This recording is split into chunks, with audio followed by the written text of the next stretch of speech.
My name is Audrey Hayes, and for the longest time, my life was defined by the elegant quiet of carefully chosen spaces. As the founder of Hayes Designs, I found my voice not in words, but in the gentle curve of a garden path, the thoughtful placement of a century-old oak, and the way sunlight filtered through the leaves of a Japanese maple.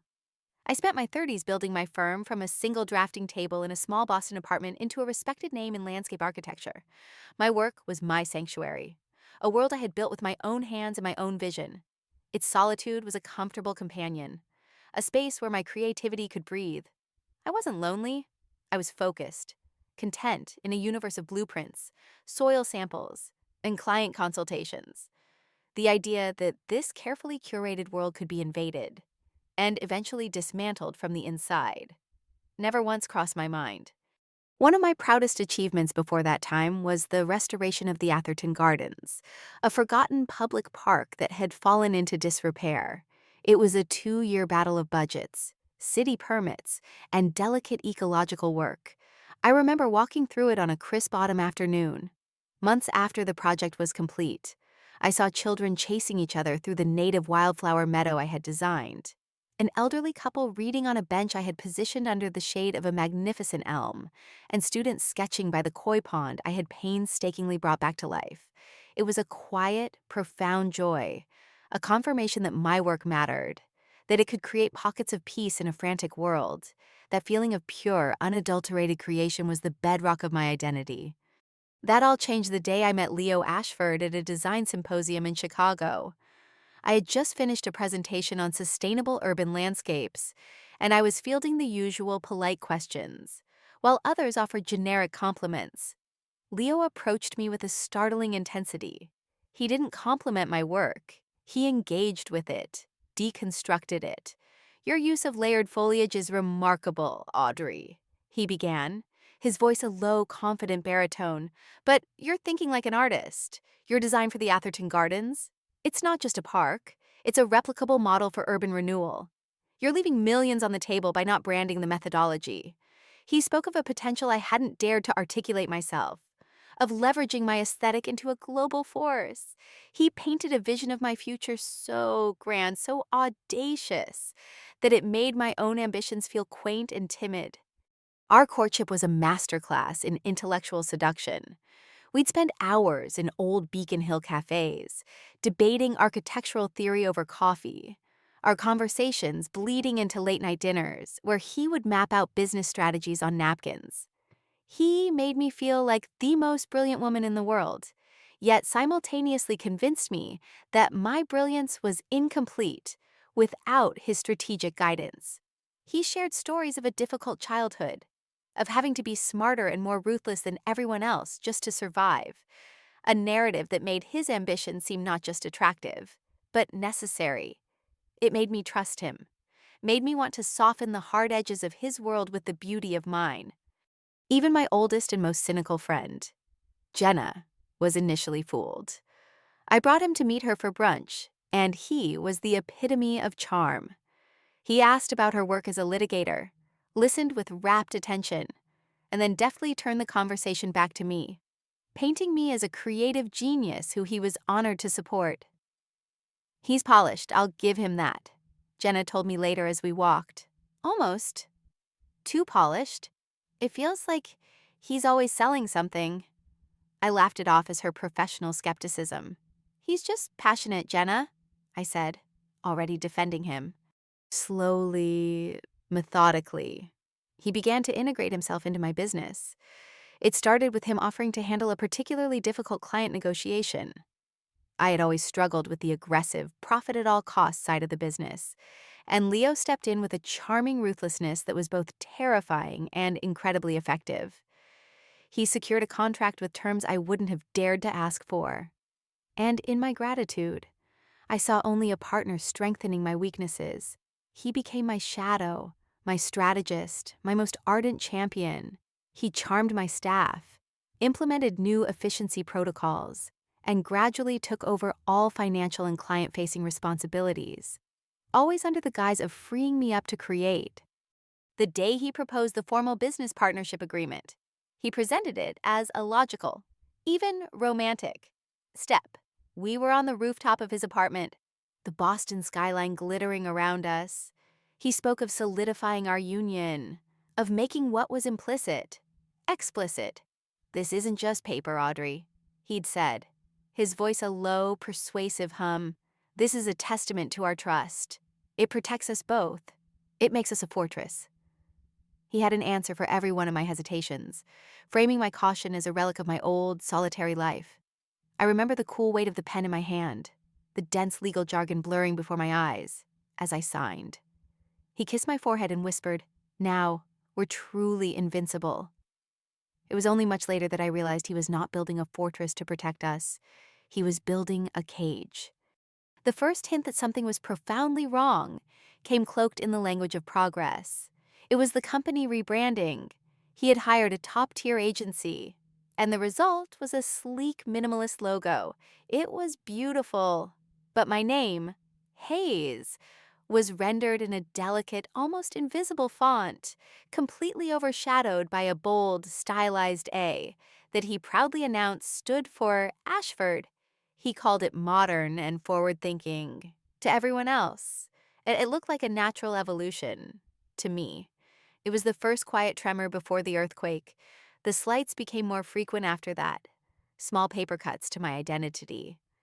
The hijacking of the Clearwater Corporate Retreat Project was the clearest example of my diminishing role.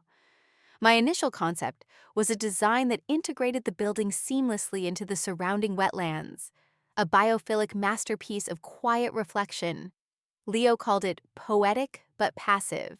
In a tense meeting, he unveiled his revisions. He had added a helipad, a larger spa, and a glass-enclosed cigar lounge that jutted out over the delicate ecosystem. "This isn't a retreat, Audrey. It's a power statement," he argued. In the final presentation to the client, he did all the talking when the CEO praised the boldness of the vision. He looked directly at Leo. I had become a ghostwriter for my own art. My office manager, Carol, who had been with me since the beginning, saw the changes with painful clarity.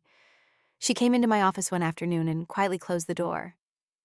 "Audrey, I need to show you something," she said, her voice low. She laid out a series of invoices from a consulting firm I had never heard of, totaling tens of thousands of dollars for brand strategy. "This isn't our usual process." Leo approved these himself, and when I asked for details, he said it was high-level strategy I didn't need to be concerned with. I looked at the papers, a cold knot forming in my stomach, and still, I made excuses for him. "He's just trying to protect me from the boring stuff." "Carol," I said, a lie that tasted like ash in my mouth. The breaking point, the moment the quiet tremors gave way to a full-blown seismic shock, arrived on a rainy Tuesday afternoon. I was searching for an old project file on a backup server, a digital archive I hadn't touched in years. Deep within the directory, I found a folder with a strangely grandiose title, a name that felt both foreign and chillingly familiar. I clicked it open, and my world tilted on its axis. It wasn't a business plan. It was a manifesto, a meticulously detailed strategy Leo had authored before he had even proposed to me. It was all there, laid out in cold corporate language, flowcharts detailing how to monetize my talent, projections for leveraging my industry connections. And then I saw the psychological assessments, pages of notes on what he perceived as my weaknesses, my aversion to confrontation, my tendency to trust too easily, my focus on artistic integrity over profit. He had cataloged my personality traits as if they were vulnerabilities to be managed and exploited.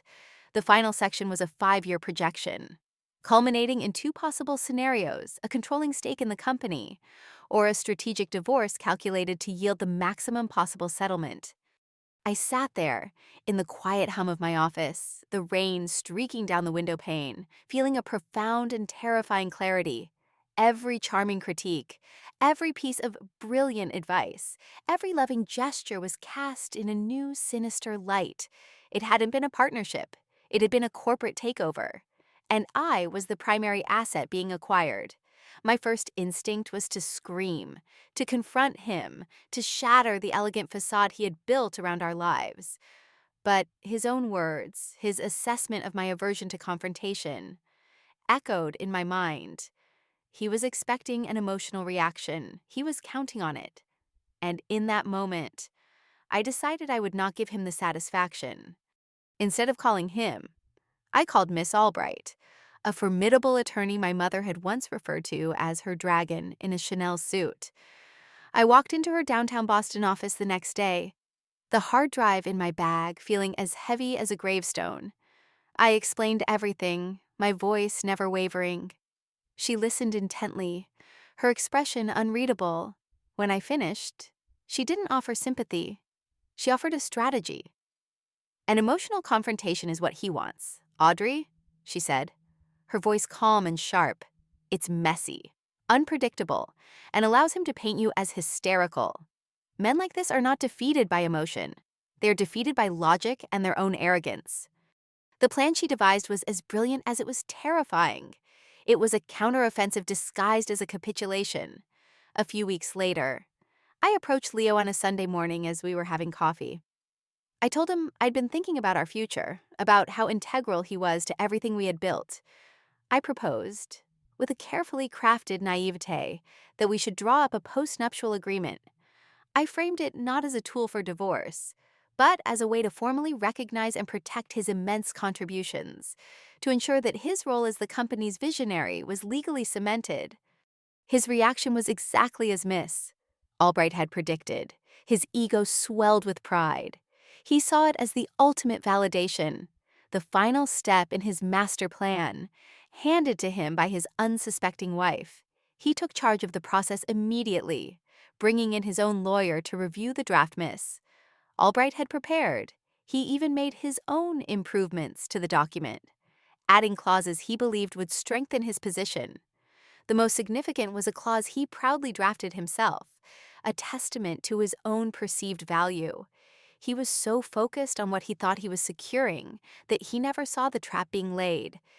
He signed the final document in our living room with my favorite pen, a flourish of his signature sealing his fate. He slid the paper back to me with a triumphant smile, the same smile that had once charmed me. But now it only looked predatory. He believed he had just guaranteed himself half of my life's work. In reality, he had just handed me the key to my freedom. For the next 6 months, I lived a double life, playing the part of the devoted, trusting wife while Miss Albright's team worked quietly in the background, gathering the evidence we would need. The psychological toll was immense. I would lie awake at night, his steady breathing beside me a monstrous sound, and I would have to fight the urge to flee. I channeled my cold fury into the work, meeting in secret with the forensic accountant, a dry, meticulous man named Mr. Gable, who methodically untangled Leo's web of deceit. The day finally came. I sat on the cold mahogany bench of the Boston courtroom, the same room where my name had first been publicly erased.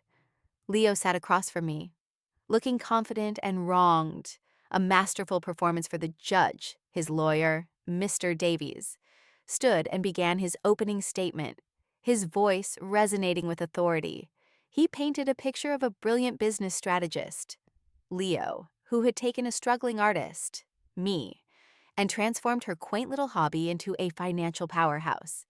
He kept referring to my company as the Ashford Group, the words a deliberate, repeated insult designed to diminish me. Then it was my turn. My heart was pounding, but my hands were steady.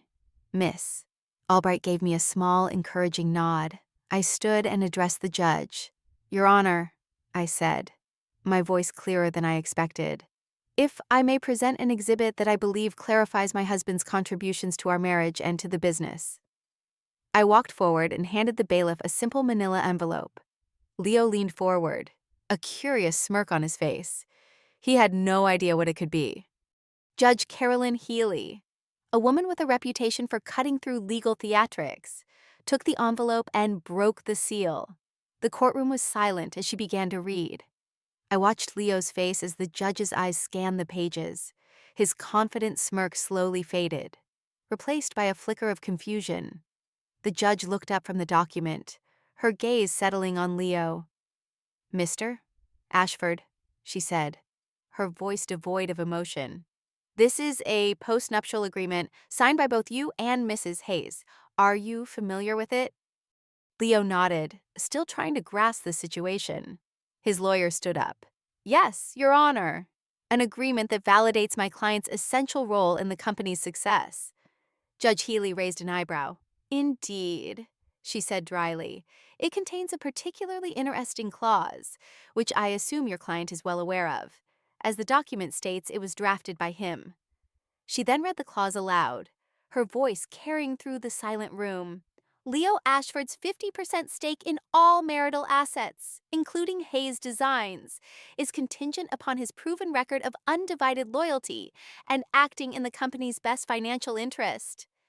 A murmur went through the courtroom. Leo's face had gone pale. He finally understood.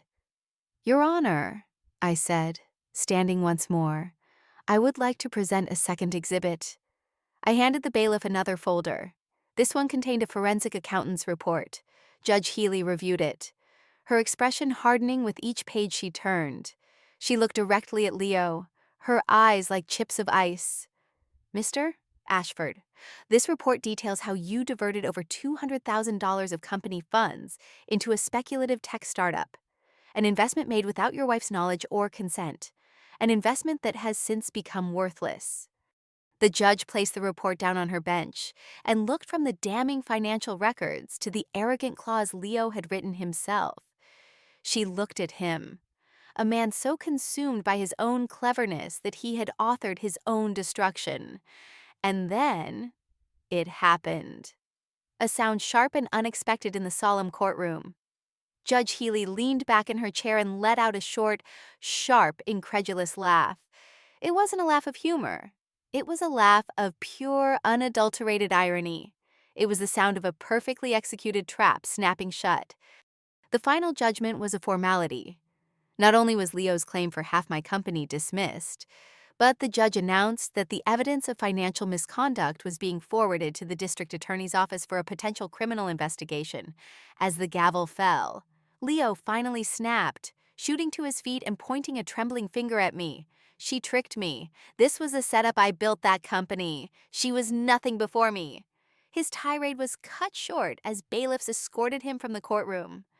As I walked out into the courthouse corridor, he was there, his rage replaced by a desperate, chilling calm. "Audrey, don't do this," he said, his voice low and urgent. "We can fix this. You know you can't run the business without me. You're not strong enough." It was his last-ditch attempt at gaslighting, his final play. I looked at him, truly looked at the stranger in front of me, and I felt nothing. No anger, no pity. Just a vast, quiet emptiness where my love for him used to be.